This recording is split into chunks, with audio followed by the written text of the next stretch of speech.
What's up everyone, it's CS Adventures here, back with another video. And today we're going to be unboxing the Hunt XC Wide Wheelset.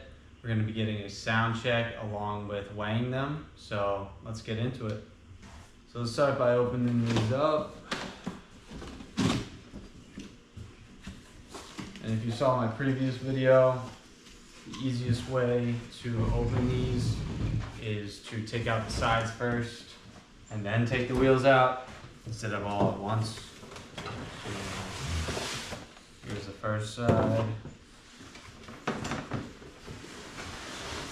second side, and then the wheels should come right out.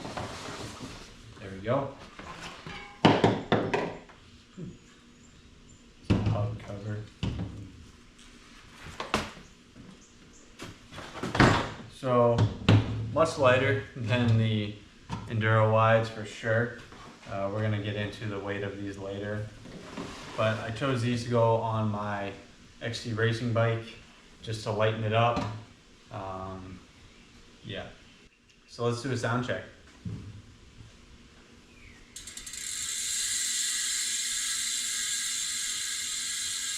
It sounds pretty good with that 5 degrees of engagement, just like the other wheel sets. Really good for the price of these wheels. I got them on sale for, I believe, $400, which is a really good price for these. Gonna lighten my bike up a lot. But yeah, speaking of that, let's get into the weight. So let's weigh this rear wheel first. This one should be a little heavier than the front wheel.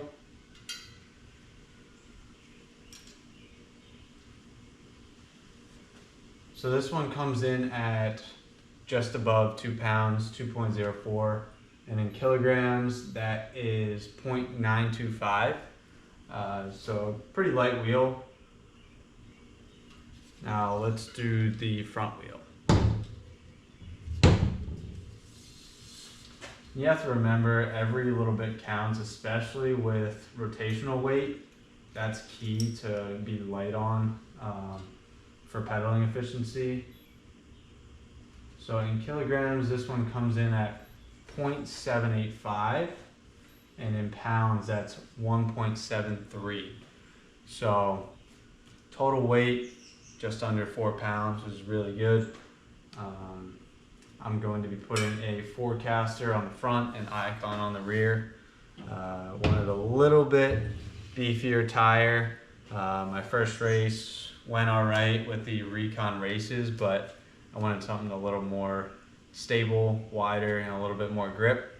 But yeah, stay tuned for that. That'll be built probably about next week. So yeah, thank you guys for watching, and I'll see you guys in the next one.